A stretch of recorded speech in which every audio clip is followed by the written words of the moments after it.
Good morning. Good morning, all. Thank you all for joining us. I'm just going to wait 1 or 2 moments just to see if anybody else joins. I can see quite a few in, some of which are already working with us, some of which are new faces, should we say. Hello, Mr. Dave Sadler from JB Furniture. You've been here a long time. I saw you in the waiting room about half an hour ago. Very keen this morning.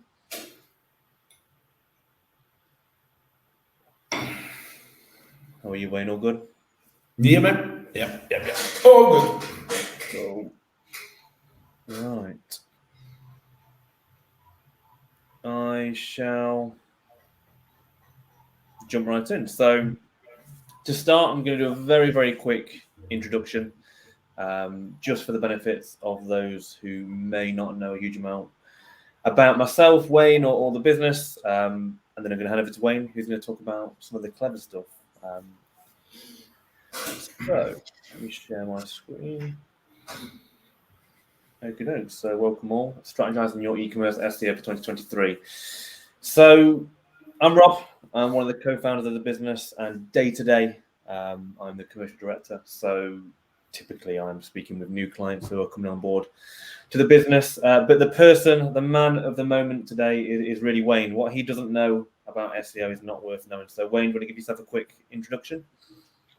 Yeah, well, I was going to do that on my slides, so I'll skip the hello slide when I get to that. But yeah, so I'm Wayne, one of the directors of Boom before we merged with the Digital Maze. Been doing SEO for about 13 years now, and also the co-organizer of Drink Digital, which is the UK's biggest free digital marketing meetup. So yeah, that's about it. Lovely job. So a bit more about us. So some of you may know us as Boom Online, some of you may know us as Frog Spark or Evolve, but as a collective, we are the Digital Maze. We're all part of one group of companies, and behind the scenes, we are effectively one team. So we're all the stuff you'd expect: Google Partners, Drum Recommended, all that good stuff. But some of the highlights: so we manage around £500,000 of media spend per month.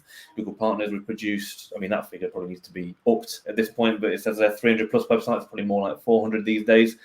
As Wayne mentioned, we run a very, very popular meetup within the Midlands. It's all community-led. It's not for lead generation or anything like that. It's all very much to influence and support the wider sort of digital marketing community.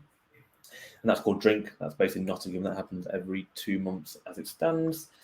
Got around 40 people within the team, all very much marketing experts, and we contribute to some of the industry's top publications, and we've got experience dating back to 1998. I think that might be you, Wayne. It's definitely not me. No, it's not quite me. That was Mr. Lockwood. I was a few years after that. And just to show you guys that we can walk the walk as well as talk the talk, here is just a snapshot of some of our customers. Some of you on this webinar right now may notice your logo on here. We're very proud to work with you guys. I'm very proud to work with the clients that we do work with, and we provide a good service, and we're always striving for better year-on-year results for our clients as well. So what we're all here to listen to today is Wayne. So I'm going to hand over to Mr. Barker right now to inform us of what may or may not be happening in 2023. Cheers very much, Rob. Right, hopefully we can get our screen shared here. So,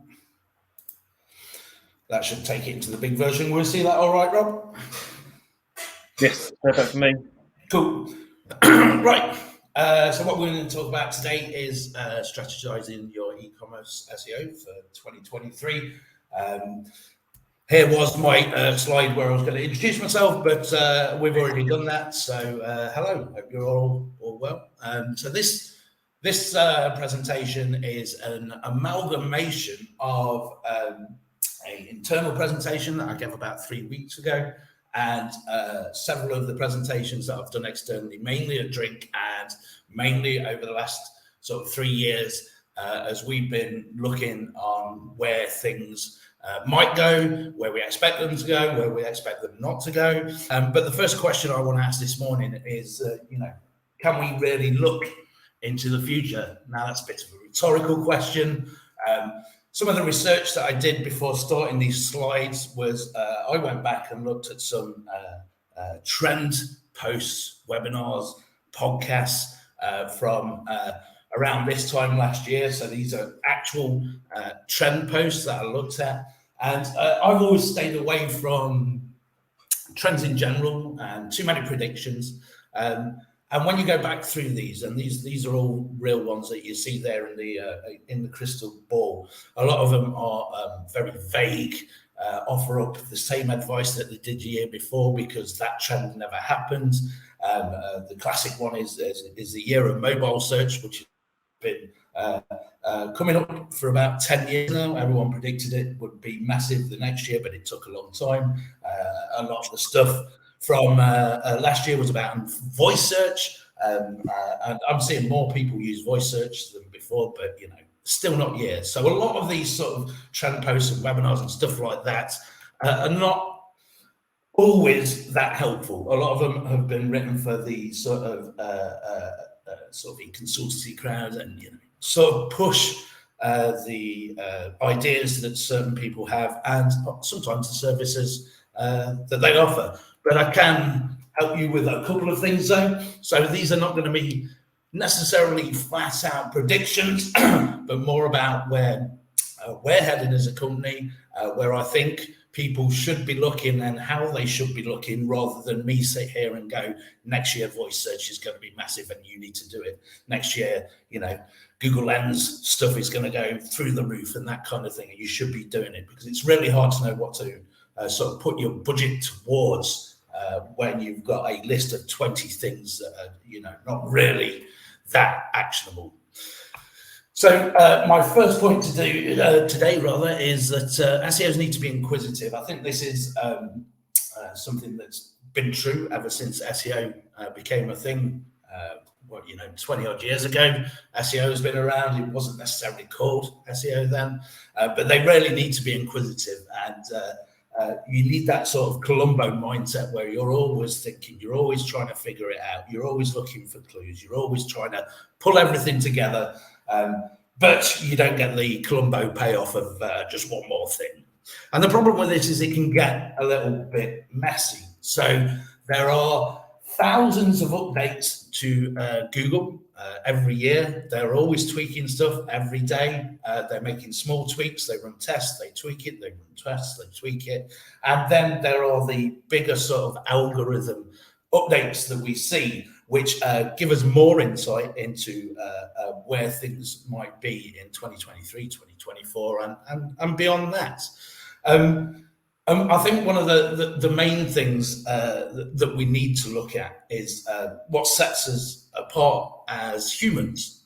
And one of the most interesting things that sets humans apart from the animal world is what I call the problem solver self. It's our ability to solve really complex problems, or at least attempt to make the right decisions about those problems. And this comes back to the predictions thing. If you're not going to sort of activate that problem solver self, then you're going to really struggle to sort of see where you should be taking your e-commerce SEO, or SEO in general, to be fair. And something I find really interesting is something that's called looking back and looking forwards. And this are the two ways that humans have evolved to be able to solve problems. Now, I've written these quotes down because there's no way that I could have remembered them on the fly, so excuse the reading them out when you can read them yourself. But looking backwards, the normal response to the looking backwards scenario, where we have no idea what to do, is to start thinking about what might happen, using the language we've learned to imagine the possibilities playing out. And this response is drawn from past experiences we have already made some sense of by putting them into words. So that's looking backwards. That's how you problem solve by looking backwards. Looking forwards, the normal response to the looking forward scenario, not knowing which path from several to take, is to imagine where each choice of action will lead us. This is a more proactive stance, made more complicated the more choices there are. And the more choices there are, as you will see later with some of the stuff that Google's been doing or been testing, is pretty large. And you've got looking backwards and you've got looking forwards, but you've also got the present. So the present is entirely ephemeral. If we immediately act to change our position in the world, but if we don't, for one reason or another, we learn either to look to the past or towards the future to inform our actions. So something that I gave internally the other day about looking backwards and looking forwards is that I changed that quote a little bit, and it's look to the past and towards the future to inform our actions. And that's entirely based around what Google has done, what Google is doing, and what Google might be moving towards. What does Google say about this? Well, if you go back to 2009, Google was saying, create great content. They were saying it a few years before that as well. Matt Cutts used that sort of quote quite a lot. And it kind of led to the misnomer that is create great content, which is, thanks for that advice, Google. That's so vague, it's virtually unactionable. So what were they saying, say, 2016? They were saying the same thing, create great content. And sometime sort of between 2016, which was around the time Matt Cutts left Google and John Mueller started stepping up, they moved to a slightly different stance of create great content and great sites. So it becomes not only about the content that you've got on your site in the traditional sense, but the experience that you give your users when they're on there. And contrary to what I said, prediction is in 2027, they will still be saying the same thing. Now, that first abridged quote from Google about creating great content was always a bit misleading, because people always thought that content was just the words on a site. In reality, that's not true. Content is everything that is on your site, whether that be the written word, whether it's formatting, whether it's how the devs put it together, images, videos, I could go on. Content is everything on a site and the experience that gives to your users. So let's go and look back a little bit at some of the things that Google have done in the past and how that might inform the future. So for anyone that knows anything about SEO, they should be familiar with the Panda updates, which ran from 2011 to 2021. There were 28 known updates, all documented, pretty much all confirmed by Google. And it was the first step that they made into assessing what we just call content quality then. So it always felt like it was more about the words on the page, and big content farms were hit. So these were big sites that offered very vague sort of done on scale content. It had less to do with duplicate content than a lot of people would say at the start, and is now completely embedded in the main algorithm. Google actually released a document the other day about their systems and said that, Panda is retired. Essentially, it works in the main part of the algorithm now. And, and people who are a specialist in this kind of thing, so Marie Haynes, who deals with Penguin and Panda and all those sort of updates, has actually been revisiting this. It was a couple of months ago, and saying it was more about the quality of the content itself rather than duplicate content. So, stuff that we thought to be true at the time, looking back, you start to get a better picture of what Google was trying to do based on what's come after it. And when you look around, you can go to this post that's on the Google Search Central blog from May 2011. So this is, 11 and a half years ago. High quality sites just mentioned over and over again. The clues were there. We just didn't necessarily spot them. So moving on from Panda, the other big algorithm updates throughout that sort of period was Penguin. So Penguin ran from 2012 to 2016. There were around 10 iterations. I'm pretty sure they weren't all sort of signed off and Google said, yes, this is one of them. And what they were doing was targeting poor quality links. So if you've got a website, if you work in SEO or you have an SEO agency for working for you, you'll know that links have been the bread and butter of how Google's algorithm works, and to make it much simpler than it is, the more and the better quality of the links that you get can equal more rankings if the technical side of your site is good and the content that you're putting on there is good. The great thing about, the interesting thing about Penguin was that it was able to hit certain parts of the site and not necessarily all of the site. Again, like Panda, Penguin is now baked into the algorithm and was confirmed the other day in the post that I just mentioned that it is part of the main algorithm. We kind of known this for a while, but Google are getting a bit more savvy with, not savvy, they're telling us a little bit more. They're giving us more clues. So we don't have to go looking for, a quote from Matt Cutts speaking at a conference in 2012, looking for those clues. They're there. We've just got to find them. And for me, this was as big as those two. They were as big as Panda. They were as big as Penguin. This is not an algorithm update. This was 2013. Google publicly released their search rater quality guidelines. There's a link to it at the bottom there because since the Google's helpful content update of a few months ago, you can't actually surface that by Googling, which is slightly ironic. So there's a link down there. But these guidelines, which was a 167-page PDF, which I've now read 3 times in its entirety, were given to actual humans who went through sites, giving sort of sites little marks, checks, saying if they thought it was trustworthy, whether it was presented nicely, whether it was what they expected from the search that they made.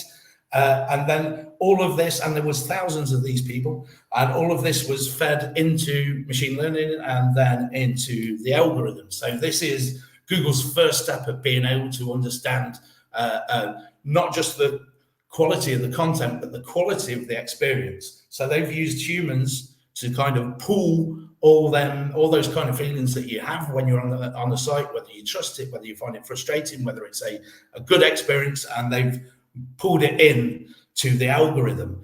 And if you want to take this at its most base level, this is essentially what's happening. Should I buy an iPhone? Do I trust these people? Very much similar to, real life. And yeah, you can find this stuff digging around. Search engines exist to help people find what they're looking for. Different types of searchers need very different types of search results. High quality, authoritative, trustworthy, diverse sets of results. And Google's been going on about this for ages. And in reality, what SEOs have been doing is just chasing the algorithm rather than trying to satisfy the experience of the user. The clues are all there. And this year, in particular, has been kind of manic. It's been hard to keep up with, to be fair. So here's what's happened in the last 6 months or so with Google. There was a spam update, a core update, a July 2021 spam update, November spam update, November core update, December product reviews update, another product review update, a core update, another product review, the helpful content update, another core update, and then September, this was every year. September, there was another product reviews update. Now, what we've also seen is Google's able to run these concurrently at the same time. Historically, we were able to maybe isolate some data, make some guesses about what could be happening by, looking at other sites, looking which ones have gone down. But now they're able to run these together. So it's getting even harder. Look at what is actually going on in real time. So just quickly to cover those, the core update, which has been running from 2018, that's just when Google stopped allowing SEOs to call them things like, well, it was them that called it Panda. I think it was SEOs that coined Penguin and all the other stupid names, and they said, we're just going to officially call them core updates. And these are larger, broad changes to the algorithm. These are not the little tweaks they do every day. These happen a couple of times a year.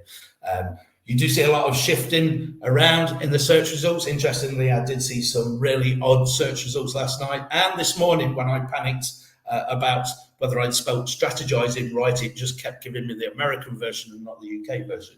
So you do see that kind of shifting around as they test the little things before they release the core updates. And one thing John Mueller says is that he likens it to TV show recommendations. They don't stay static.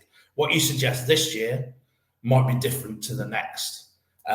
So yeah, those are happening all the time. And then there was a helpful content update, September 2022, which we expected to have a massive impact and hardly had any impact. I've only seen a couple of sites where you can go, yeah, that was probably down to the helpful content update.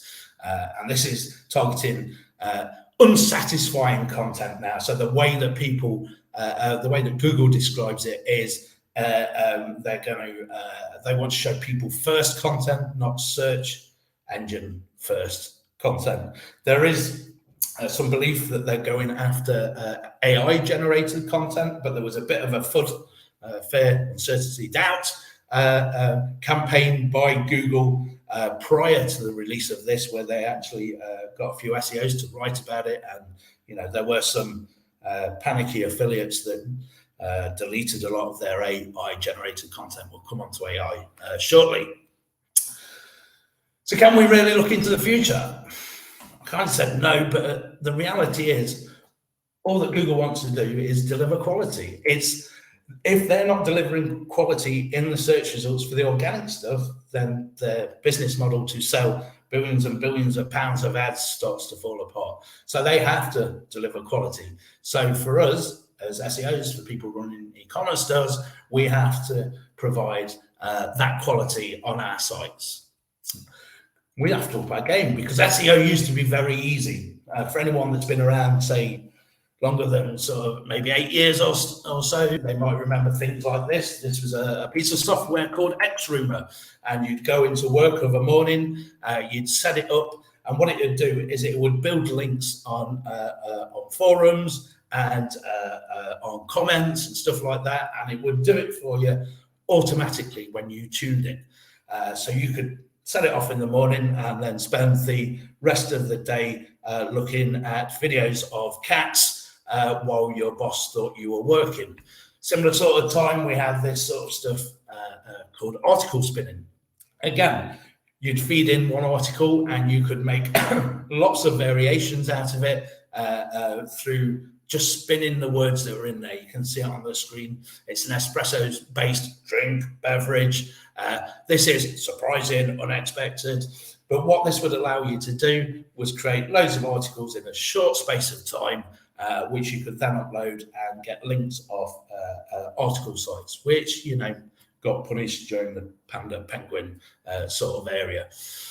And then you do things like this, creating thousands upon thousands of landing pages for very obscure search queries. SEO in Addiscombe, London. I've not included the site on this because I didn't want to expose them. But this sort of stuff still happens. Does it work? Sometimes. Do I recommend it? No, because it ain't future-proof. So your brain and your eyes are incredibly important. You've got to get yourself out of the tools and more into the search results. So I want to show you a couple of examples of what's been happening in e-commerce in the last few weeks. So these are things that have been spotted in the last few weeks. Price drop, rich results. So what you can see there is Google is pulling the price and how much it typically is. So the current price of this Roomba is $750. It's typically $903. Price range, rich results. So this has been seen a few times. I think it might even be live in the UK occasionally. But you can get approximately $199 to $799 for these particular smartphones, which is a list on Forbes there, because Forbes are obviously an expert on smartphones. We've got delivery price rich results. So I don't know about any of you lot, but if I go to a site and don't get the delivery added to the cart until after I've filled in all my details, I'm usually pretty pissed off. So I really like the sort of upfrontness of this, although I do realise it's not that easy for every e-commerce site. Delivery is not all the same, etc. But it's something that has been seen. Return policies have started popping up. And also, this is an interesting one, pros and cons. So this doesn't come from Schema or the code or anything like that. Google is trying to figure out, the pros and cons and bring it in to the search results, which kind of mix with the sort of people first content. If you've got products, pros and cons have been something that have been good to add for a user for a long time, but a lot of e-commerce sites, managers, SEOs are slightly worried about adding it, because if you put the cons on there, surely it's going to put people off. But there you go. And this is all about working smarter, not harder, because I didn't find all those. A guy called Brody Clark did. And there are people that are spending their time, a lot of their time, hours a day, looking for this kind of stuff, documenting it and writing it up, which saves us time. You've got to soak it all up, but then decide which is important for you. These people are everywhere. Pedro, who used to work for Google, Kevin, who's worked for Atlassian and Shopify. You've got Lily Ray, who's deals in sort of eat and trustworthy content, so health niches and stuff like that. You've got people like Luke Coffey, who had spoken at one of our drinks and is obsessed with e-commerce stuff. Following these guys, learning off them is key, because with the best will in the world, there's no way you could research all of this yourself. There's obviously some people that you don't want to pay attention to, and I'll leave some of those nameless. I think realistically, you'd start to need to make tools your friends rather than a crutch. For many years, tools have been a crutch for SEOs, but there are ones out there that are genuinely useful. There are ones out there that are doing something a little bit different. So take this one from Keyword Insights, which came out a couple of weeks ago. This is a SERP similarity tool. So I don't know if you can quite see on the image there, but what I've done is put in 3 search terms. One is SEO software, one is SEO tool, one is SEO tools, which all sound fairly similar, and you might target on the same page. But when you look at this and put those in, what the tool does is it goes and scrapes the top 10 for those 3 search terms, and then brings you back and shows you which ones are common. So there's only 3 URLs that appear in the top 10 for those 3 different search results. So you can now go off, have a look at those articles or those product pages, and help you figure out the intent on the keywords, and make better pages. And in some cases, maybe, and I don't know because I didn't go any further than this, maybe SEO tool deserves a different page to SEO tools. Maybe not. You don't know until you get in the search results. This is the Compare SERPs tool from Systrix, and this allows you to see how the search results have changed over time.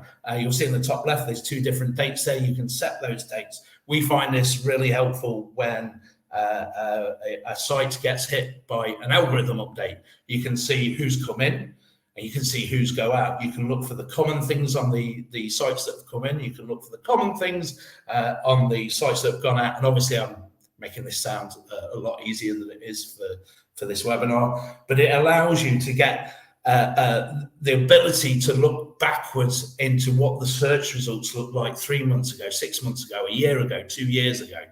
So that's the Compare SERPs tool from Systrix. This is also in Systrix. This is a SERP layout. So as you've just seen with the stuff that I've shared from Brody, the search results are changing all the time. This is the only tool that I know of that does this. And what it does is it looks at how the layout has changed over time. You can see on the left there for SEO tools, there was 1 organic listing at the top, and then a bunch of people also ask questions.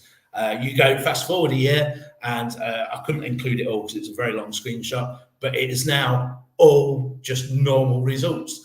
This is really useful in sort of local SEO scenarios, because that changes all the time. So that's a really cool tool that most people don't know about. But at the end of the day, your brain and your eyes are the best tools. The clues are always there. You've just got to go looking for them. One thing I would say is don't rely too much on the big tools. So a bunch of you will be familiar with SEMrush. I've used it for many years. At one point, they were a sponsor of Drink before they went public. And of course, when you're public, you've got stock prices. And when you've got stock prices and you're public, you have shareholders that you have to appease. And it also means that they have to release data. So as of March 31st, they had more than 80,000 these are paying customers on their platform. And they're getting an extra 6,000 or so every quarter at the moment. And what you got to think of those 87,000 customers, yeah, some of them are going to be solo business owners with one site. Some people are going to have 3 or 4 sites. And then there's going to be agencies on there with 20, 50, 500 sites. So as SEMrush grows, more and more people have got access to the exact same data and are going to be looking at the exact same data to address the content or what they do on their sites. The more people that are doing the same thing, the less chance you've got of standing out, unless you're more creative, unless you're looking at it from a different lens. I mean, and there's people out there that are doing stuff that you can genuinely use, and it tends to be the smaller tools for me now. So this is Through that analyzes the search for you. So you can go and spend some time looking at the search results, but then you can use Through to pull all of the data from it.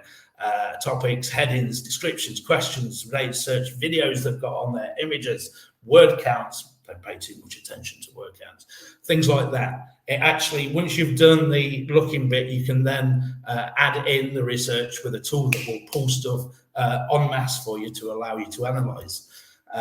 This is a tool called Keyword Insights. It's been around a little while, a year and a half maybe. And what this does is this takes thousands upon thousands of keywords that you feed it, and it will cluster them together into pages so that you can cover a topic incredibly well. You can also put in your own domain there, and it will tell you which pages rank for that, which allows you then to be able to go, right, you know what, this needs a separate page. Whereas for this query, I can bake it into this cluster. And AI is the thing that I expect to see on everyone's predictions for 2023. If you've not played around with AI yet, then it's now become fairly cheap to do so. You go back 10 years and only the New York Times were using it, but now it's accessible to most people. And this is the way that it's going to go. People are going to say AI is the future, or it's going to be the death of the creative, whether that's a designer or whether that's a writer or even an SEO.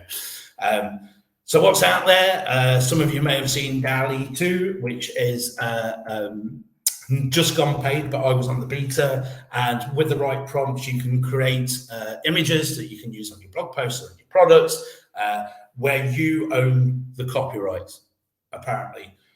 There are some lawyers up in arms about this at the moment. So will this, exist in 2 years? We've got to wait for law to catch up with the people that are making these AI tools.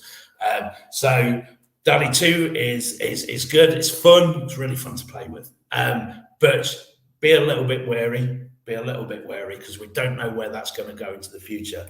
A guy called Mike King wrote a post the other day. AI content is not the SEO threat they want you to think it is, and it's well worth a read.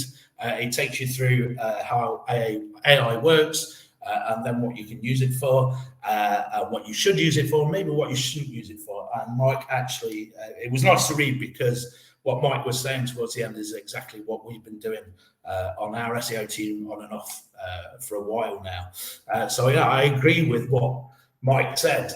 I'll give you a couple of examples of the level that we're at now. So last night I boshed a few bits and bobs into one of our tools.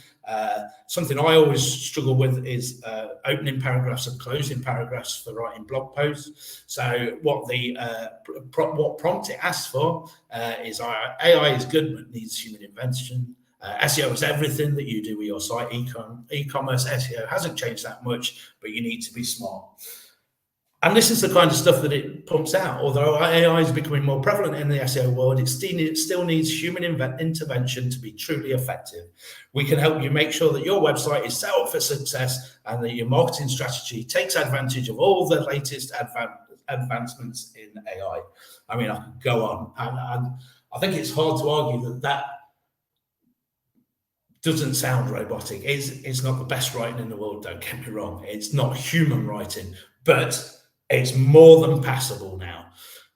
Am I saying you should be using it? Probably not. I would take that and I would use that as, inspiration for how I could write a concluding paragraph. Obviously, we're talking about e-commerce in particular, something that I know is a bane in every e-commerce store's life is the amount of products they have and trying to write unique content for every single one of those. Would I recommend AI for that at the moment? I'm kind of on the fence for on your own site, but a lot of you probably list your stuff on Amazon or eBay. And all I did here was I got the Amazon product description prompt. I put in the product name of that Nike waffle debut shoe, don't know why it's called that, and literally dropped in the key benefits and features from their site, and it pumps it out. The Nike waffle debut is the answer to your sneaker prayers. The classic waffle outsole gets modernized with a wedge midsole that feels incredibly plush. It's taking some of that and changing it. And what you have to do with this stuff is give it more and more prompts, learn how to add the prompts in to get more unique content out. This is not e-commerce, but I thought I'd drop it in. Anyone who's done local SEO knows how important citations are. Citations are other sites that mention your business name, address, and phone number, and they have to match what is on your site, and Google uses that data. One of the biggest problems with building citations for a local SEO campaign is writing unique stuff for every single page. But this is the kind of stuff you can do where you can drop in this content and it can push something out the other side. And the thing is, this AI content is going to live on someone else's site, a Yelp rather than yours. And the thing is, it can be quite impressive. I told it to write a creative story where I was putting together a slide deck and was running out of time. And this is what it came up with. Wayne was a digital marketer and needed to put together a slide deck for a webinar. Time was running out fast. What could he do? He could try and write it himself, but that would take too long. He could ask his colleague to help him, but she was busy with her own project. That is when Wayne called on artificial intelligence to write the entire presentation for him. Or did he? Wayne hit send on the request and waited for the AI to respond. Within minutes, an email arrived with a proposed outline for the slide deck. Wayne was skeptical, but he's decided to give it a try. After all, what else did he have to lose? He followed the AI's instructions and uploaded the slides, and within hours they were finished. The audience loved them, and Wayne got all the credit. But should you be doing it? Well, that little story there, I ran through a GPT-2 detector demo, which that actual story was created with GPT-3, so it's a bit more advanced. But this detected that 92% chance that content there was real, which is slightly worrying. But that said, and I've blocked this out because it's a test that we did at the start of the year, and this is before we learned how to prompt it properly and that kind of thing. This one, which is based on more tokens, which means this result is more reliable than the last one. This got a 99.93% fake rating. And this is a free tool. So if a free tool can work out this stuff, then so can Google. Plus, GPT-4 is coming, which has around 100 trillion parameters. So it's way more powerful than what we have at the moment. So Google has got its work cut out. Do I suggest you're using this for everything? No, you've got to use it creatively. AI plus your brain is good. A couple more slides as we sort of finish up this. I think it's important to remember as you move forward beyond 2023, SEO is not an island. Everything is connected to your organic traffic, whether that's the design of your site, whether it's the usability, whether it's the architecture, whether it's the copywriting, whether it's the videos that you add up there, whether it's the whatever. Everything is connected to your organic traffic, and Google's getting really smart. So you have to match those smarts.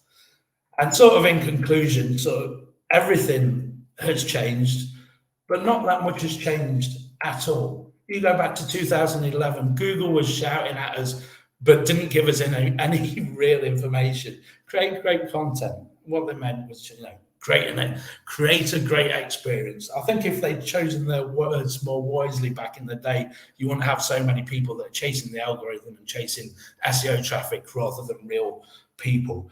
I think it's important, and this is the biggest prediction I can make. Take nothing for granted. It's changing every day. They're rolling stuff back. They're testing new things. Something that's there today could be gone tomorrow. Do not put all of your eggs in one basket. But I think it's important. You've got to stay inquisitive. You've got to engage your eyes. You've got to engage your brain. Probably as important, if not more, is you've got to be creative, because people have access and will have access to the same data that you're looking at. So you've got to be able to take that data and turn it into something that's useful for people, that people want to use, that people want to interact with. And I think it's really important that you don't listen to people who make predictions. I don't know if you're familiar with a guy called Dave Trox. He was a ad guy, well, still is an ad guy, but writes books and speaks more now. But he taught me about experts a long time ago. By and large, experts suck. A lot of them have got to the position they are because they used to do it, but now are in the position of telling other people what to do without actually being on the coalface. So be wary of what experts say, and be wary of what's in those 2023 prediction or trends posts. And this is probably my favorite quote from Dave Trox. People only listen to experts because it saves them having to take responsibility when things go wrong. And everything that I've just said in the last 35 minutes is just my opinion. All I want people to do is go and find this stuff for themselves. Find the people to follow. Look at your search results, because they're going to be different to people in different niches. It's a wild ride. And there you go. I think that's about all I've got for today. Get my camera back on. Thank you very much. Well, is there... Oh, I can see the chat lighting up. If anybody would like to drop some questions to Wayne, please feel free to do so in the chat box or there's like a little questions feature in the bottom right-hand corner. I'll open up with a question, Wayne, if that's okay. Yeah, so, I can't promise I can answer it. Well, we all know content is pretty much number one thing for a lot of SEO strategies, outside of links and stuff like that. But really, quality content is a massive part of it. What would you say to those people who are probably looking at this, just alluding to your AI sort of stuff in your presentation? A lot of marketing leaders, people leading marketing teams or brand owners will see that as a cost saving. I can get X amount of content done faster and cheaper by using AI and not having to pay an actual person or an agency like us. What would you say to those people who are looking to make that cost saving? Absolutely. And contrary to what I've said, I have a prediction on this. So that stuff is not expensive anymore, and will get cheaper, and more people will have access to it. And because people have targets and, often KPIs that aren't even real KPIs, like you got to produce 10 blog posts this week, otherwise you're out the door. It's going to be attractive. And, as you can see from the examples, and it's one of the reasons I read the examples out, is why it doesn't have the heart of a copywriter, those skills. It's passable. So I think what you'll find is a lot of people will use it, and you're going to end up with a sort of deluge of content that's crap, like we had back in 2011, early days of my career, when we were article spinning and stuff like that, and Google had to address it, but they will have learned from their past. So I predict there's going to be loads of people using this stuff. and probably throughout the next year as it becomes, people have really started talking about it this year. So you're going to see a load of it. They're going to be pumping it out, and you know what? It might work for a bit, but it's not going to work forever. It's not even going to work for long, I don't think. Not sure Google are there yet, which is why there was a bit of a FUD campaign. But I mean, affiliates have been using it for a while, and they will, see really good results for 6 months, and then the site will just die. We've seen that's the thing. If you want to kill your own business website, affiliates, churn and burn has been a thing for affiliates for years.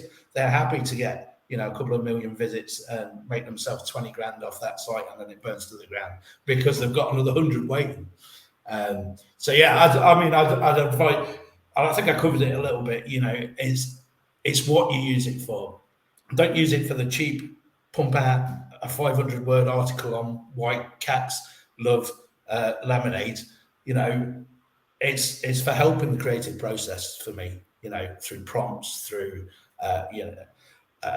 when you're writing about a topic, when our copywriters are writing about a topic that they've never done before, you go and do some research, but you still need prompts. So you can drop it into the AI and it'll give you some ideas. Then you can take those ideas away, go and do some more research. So yeah, I'd advise against using it on scale because you always have to come back to that point you made at the back end of your presentation of Google wanting site owners to think about the experience and improving that, and how can an AI or a robot or a machine create as good an experience as a real human typing it? Well, right now anyway, we don't know what's going to happen in the future, but right now I would say an actual copywriter sitting down, writing quality content, thinking about the audience, thinking about how it's going to land the goals, the objectives, is going to do a better job than AI, as good as AI can be these days. You're never going to bypass humans, never. And this is one of the things Boom Wheels pitched was, creative. The creative side was you can take these tools, but don't abuse these tools. Which I think is really important. And and they are going to get abused. For $100 a month, you can get that stuff now. It used to be 10 grand. Does that kind of answer the question? It does. Well, what that says to me is there's a risk that can be used to help the creative process, but you might see a short-term benefit to it, but long-term.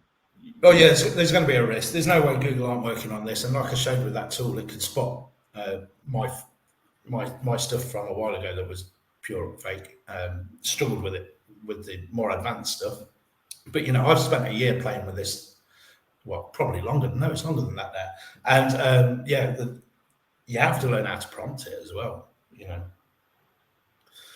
The better you prompt, the better you get out. But still, it's risky and it's not going to last. No. Any more questions from either our team or existing clients who are sat on this webinar or people who are new to us? Any questions at all? You got your man here. You got Wayne, one of the best brains in the game. Nope.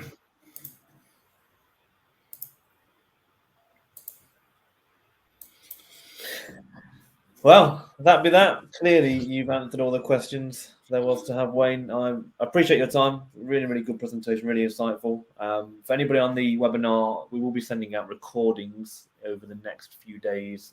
Anyway, so if for whatever reason you would like to watch it back or share it with any of your colleagues, please feel free to do so.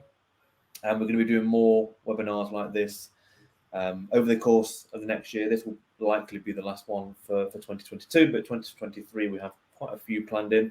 It's something that we enjoy doing, and we know from the feedback we've had that folks get a lot of value from it. So for sure, it's part of our plans for next year. So again, really appreciate everyone's time for coming and joining us this morning for the 50 minutes of your time that we've taken, and we will see you again soon. Cheerio. See you later.